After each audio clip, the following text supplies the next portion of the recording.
ٹھیک ہو گیا. اچھا ڈاکٹر صاحب، یہ جب کوئی بندہ اس سے انفیکٹ ہو جاتا ہے، اس میں بیماری آ جاتی ہے، صحیح، تو ڈاکٹر کو کیسے پتہ چلے اور عام آدمی کو کیسے پتہ چلے؟ موسٹ کیسز اے سمٹومیٹک بھی ہے، کوئی پتہ نہیں چلتا. کوئی پتہ نہیں چل سکتا، ایسا نہیں. تو ان کو پھر ایکسپوجر سے آئیڈیا لگانا ہوگا آپ کو. لیکن سیکنڈ یہ کہ کچھ لوگ جو نہیں، جب اس میں کوئی علامت ہی نہیں ہے تو پھر وہ کسی اور کو بھی تو نہیں نا خراب کر سکتے. اے سمٹومیٹک کیریئر تو ہو سکتا ہے نا، اچھا ایسا ہو سکتا اگر انکوبیشن پیریڈ میں سے گزر آئے.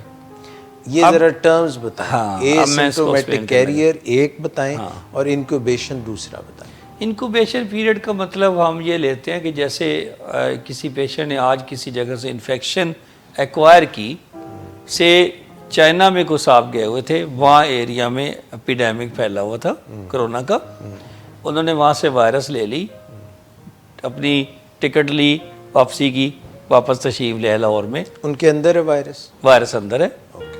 اب 14 دن کا پیریڈ ہے، وائرس کی علامات ظاہر ہو جائیں گی.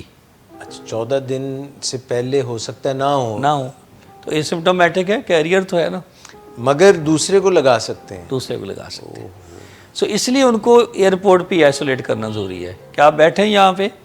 جب بخار بھی نہیں ہوگا ان کو، بخار بھی اس وقت اے سمپٹومیٹک، کوئی سمٹم نہیں. کوئی سمٹم نہیں. آپ نے بٹھا لیا، اب آپ نے ایک سسپیکٹ کر لیا نا ایک پیشنٹ.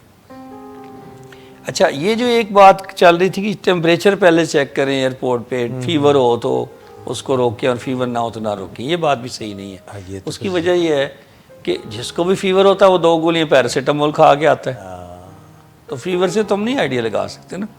تو آپ کو 14 ڈیز کے اندر اس کے اندر علامات ظاہر ہونی ہے. اگر نہیں ہوئی تو پھر اس کو آپ کلیئر کر دیں. میکسیمم 24 ڈیز ہیں، یعنی 2 to 14 از کامن. 2-3 ڈیز میں سمٹمز آ جاتی ہیں عام طور پہ، لیکن 14 دن میں ادھر ہیں. اور ویسے جو لٹریچر میں آ گیا وہ 24 ڈیز کا بھی ہے، 24 ڈیز تک بھی ایسا ہو سکتا ہے ان علامات آ جائیں. علامات کیا آنی ہے؟ سب سے کامن علامات آئی ہے کف، کھانسی، خشک کھانسی. سیکنڈ نمبر پہ فیور ہے. ڈاکٹر صاحب وہ تو جو ہے کئی ہمارے ویسے ہی جو کرونا سے پہلے بھی لوگوں کو مطلب گھر میں گھس رہے ہیں تو انہوں نے گھستے ہی کرنا ہے بتانے کے لیے. ہاں بتانے صحیح ہے. کئی دفعہ لوگ کسی کو دیکھ کے بھی ایسے کرتے ہیں. ہاں، اور کوئی کھنگورا بھی مار دیتے ہیں کہ ہاں بھائی ذرا ہوشیار رہنا. تو یہ کھانسی کی کوئی خاص ٹائپ ہے؟ خشک کھانسی ہے یہ، ڈرائی کف ہے، اریٹیٹنگ ہے، مسلسل ہے.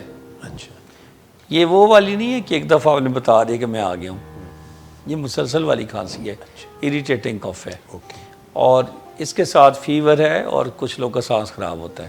سانس لینے میں دشواری، سانس پھولنا شروع ہوتا ہے، سیچوریشن ڈراپ کر دیتی ہے، آکسیجن ڈراپ کر سکتی ہے.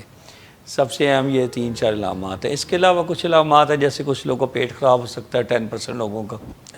کچھ 15% ایسے بھی ہیں جن کو کچھ فلو کی یا باقی ریسپیریٹری سمٹمز آ سکتی ہیں، لیکن موسٹ کامنلی یہ فلو کے ساتھ پریزنٹ نہیں کرتا. اچھا جیسے زکام ہوتا ہے اس طرح نہیں ہے؟ اس طرح نہیں کرتا یہ.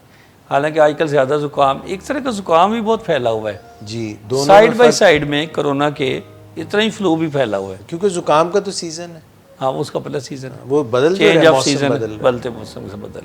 تو وہ اپنی جگہ چلا ہوا ہے، لوگ اس سے بھی پریشان ہیں اور وہ پھر کرونا کے ساتھ مکس اپ کرتے ہیں اپنی سمٹمز کو اور بہت زیادہ پریشان ہو رہے ہیں. اس میں کسی نے بڑا اچھا جوک لکھا تو اس نے کہا سب سے زیادہ جو یہ سپریڈ کا موڈ ہے، mode of spread of corona, وہ فیس بک اور واٹس ایپ ہے.